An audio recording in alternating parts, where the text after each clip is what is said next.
16 सोमवार व्रत कथा। एक बार भगवान शिव जी पार्वती जी के साथ भ्रमण करते हुए मृत्युलोक की अमरावती नगर में पहुँचे। उस नगर के राजा ने भगवान शिव का एक विशाल मंदिर बनवा रखा था। शिव और पार्वती उस मंदिर में रहने लगे। एक दिन पार्वती ने भगवान शिव से कहा, हे प्राणनाथ, आज मेरी चौसर खेलने की इच्छा हो रही है। पार्वती की इच्छा जानकर शिव पार्वती के साथ चौसर खेलने बैठ गए। खेल प्रारंभ होते ही उस मंदिर का पुजारी वहां आ गया। माता पार्वती जी ने पुजारी जी से पूछा, हे पुजारी जी, यह बताइए कि इस बाजी में किसकी जीत होगी। ब्राह्मण ने कहा, महादेव जी की। परंतु चौसर में शिव जी की पराजय हुई और माता पार्वती जी जीत गई। तब ब्राह्मण को उन्होंने झूठ बोलने के अपराध में कोढ़ होने का श्राप दिया। शिव और पार्वती उस मंदिर से कैलाश पर्वत लौट गए। पार्वती जी के श्राप के कारण पुजारी कोढ़ी हो गया। नगर के स्त्री पुरुष उस पुजारी की परछाई से भी दूर दूर रहने लगे। कुछ लोगों ने राजा से पुजारी के कोढ़ी हो जाने की शिकायत की, तो राजा ने किसी पाप के कारण पुजारी के कोढ़ी हो जाने का विचार कर उसे मंदिर से निकलवा दिया। उसकी जगह दूसरे ब्राह्मण को पुजारी बना दिया। कोढ़ी पुजारी मंदिर के बाहर बैठकर भिक्षा मांगने लगा। कई दिनों के पश्चात स्वर्गलोक की कुछ अप्सराएं उस मंदिर में पधारी और उसे देखकर कारण पूछा। पुजारी ने निसंकोच उन्हें भगवान शिव और पार्वती जी के चौसर खेलने और पार्वती जी के शाप देने की सारी कहानी सुनाई। तब अप्सराओं ने पुजारी से 16 सोमवार का विधिवत व्रत रखने को कहा। पुजारी द्वारा पूजन विधि पूछने पर अप्सराओं ने कहा, सोमवार के दिन सूर्योदय से पहले उठकर स्नान आदि से निर्वित होकर स्वस्थ वस्त्र पहनकर आधा सेर गेहूं का आटा लेकर उसके 3 अंग बनाना, फिर घी का दीपक जलाकर गुड़, नैवेद्य, बेलपत्र, चंदन, अक्षत, फूल, जनेऊ का जोड़ा लेकर प्रदोष काल में भगवान शिव की पूजा अर्चना करना। पूजा के बाद 3 अंगों में एक अंग भगवान शिव को अर्पण करके एक आप ग्रहण करें। शेष 2 अंगों को भगवान का प्रसाद मानकर वहां उपस्थित स्त्री पुरुषों और बच्चों को बांट देना। इस तरह व्रत करते हुए जब 16 सोमवार बीत जाएं तो 17वें सोमवार को 1 पाव आटे की बाटी बनाकर उसमें घी और गुड़ मिलाकर चूरमा बनाना, फिर भगवान शिव को भोग लगाकर वहां उपस्थित स्त्री पुरुष और बच्चों को प्रसाद बांट देना। इस तरह 16 सोमवार व्रत करने और व्रत कथा सुनने से भगवान शिव तुम्हारे कोढ़ को नष्ट करके तुम्हारी सभी मनोकामना पूरी कर देंगे। इतना कहकर अप्सराएं स्वर्गलोक को चली गई। पुजारी ने अप्सराओं के कथानुसार 16 सोमवार का विधिवत व्रत किया। फलस्वरूप भगवान शिव की अनुकंपा से उसका कोढ़ नष्ट हो गया। राजा ने उसे फिर मंदिर का पुजारी बना दिया। वह मंदिर में भगवान शिव की पूजा करता आनंद से जीवन व्यतीत करने लगा। कुछ दिनों बाद पुनः पृथ्वी का भ्रमण करते हुए भगवान शिव और पार्वती उस मंदिर में पधारे। स्वस्थ पुजारी को देखकर पार्वती ने आश्चर्यचकित से उसके रोगमुक्त होने का कारण पूछा, तो पुजारी ने उन्हें 16 सोमवार व्रत करने की सारी कथा सुनाई। पार्वती जी की व्रत की बात सुनकर बहुत प्रसन्न हुई और उन्होंने पुजारी से इसकी विधि पूछकर स्वयं 16 सोमवार का व्रत प्रारंभ किया। पार्वती जी उन दिनों अपने पुत्र कार्तिकेय के नाराज होकर दूर चले जाने से बहुत चिंतित रहती थी। वे कार्तिकेय को लौटा लाने के अनेक उपाय कर चुकी थी, लेकिन कार्तिकेय लौटकर उनके पास नहीं आ रहे थे। 16 सोमवार का व्रत करते हुए पार्वती ने भगवान शिव से कार्तिकेय के लौटने की मनोकामना की। व्रत समापन के तीसरे दिन सचमुच कार्तिकेय वापस लौट आए।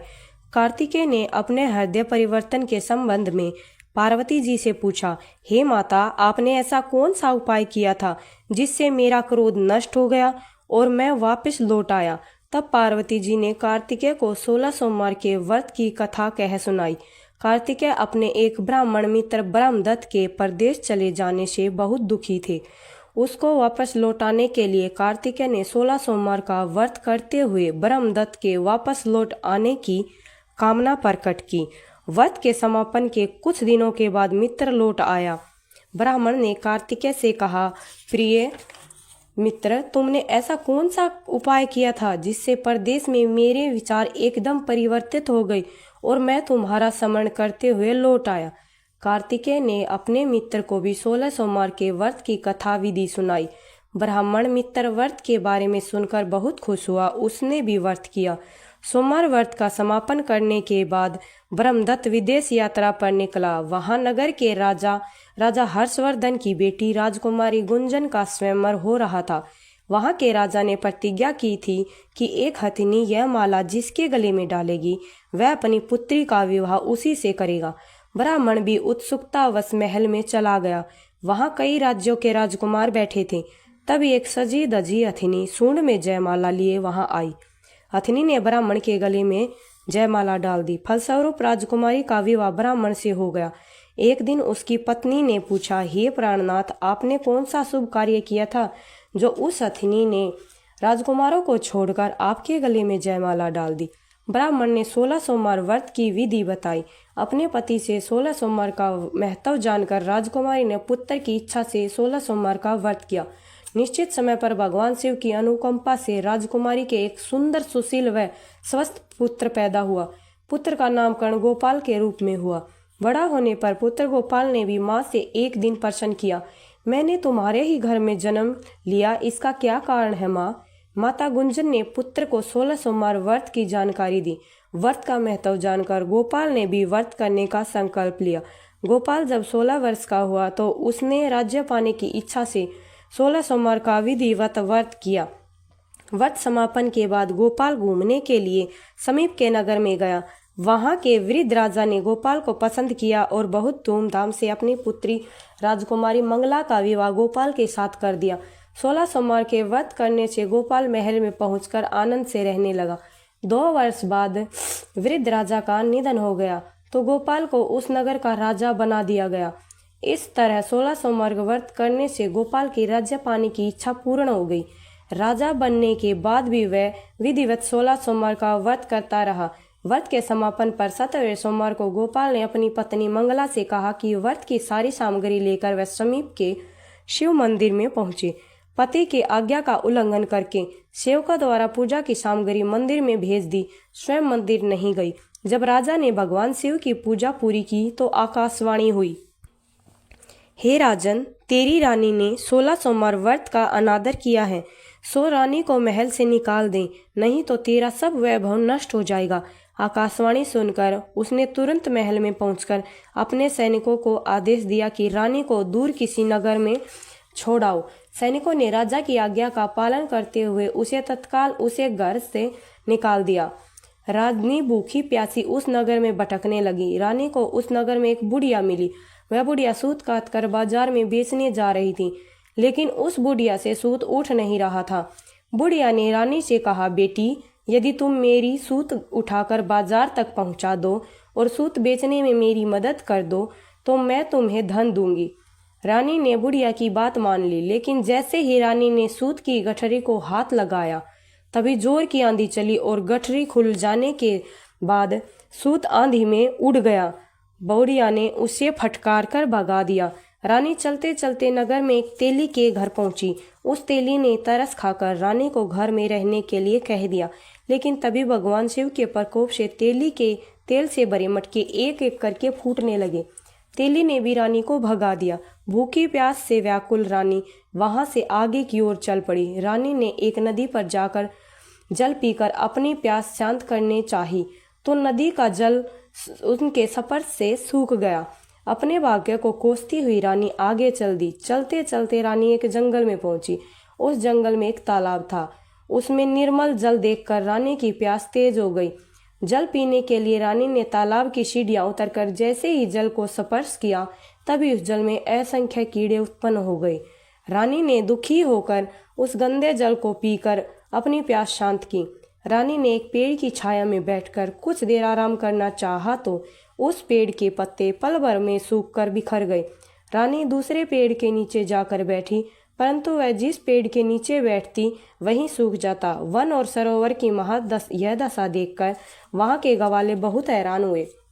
गवाले रानी को समीप के मंदिर में पुजारी जी के पास ले गए। रानी के चेहरे को देखकर ही पुजारी जान गए कि रानी अवश्य किसी बड़े घर की है, भाग्य के कारण दर दर भटक रही है। पुजारी ने रानी से कहा, पुत्री तुम कोई चिंता नहीं करो, मेरे साथ इस मंदिर में रहो, कुछ ही दिनों में सब ठीक हो जाएगा। पुजारी की बातों से रानी को बहुत सांत्वना मिली। रानी उस मंदिर में रहने लगी। रानी भोजन बनाती तो सब्जी जल जाती, आटे में कीड़े पड़ जाते, जल में बदबू आने लगती।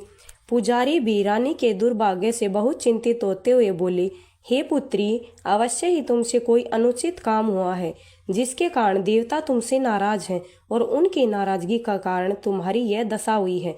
पुजारी की बात सुनकर रानी ने अपने पति के आदेश पर मंदिर न जाकर शिव पूजा नहीं करने की सारी कथा सुनाई। पुजारी ने कहा, अब तुम कोई चिंता नहीं करो, कल सोमवार है और कल से तुम 16 सोमवार के व्रत करना शुरू कर दो।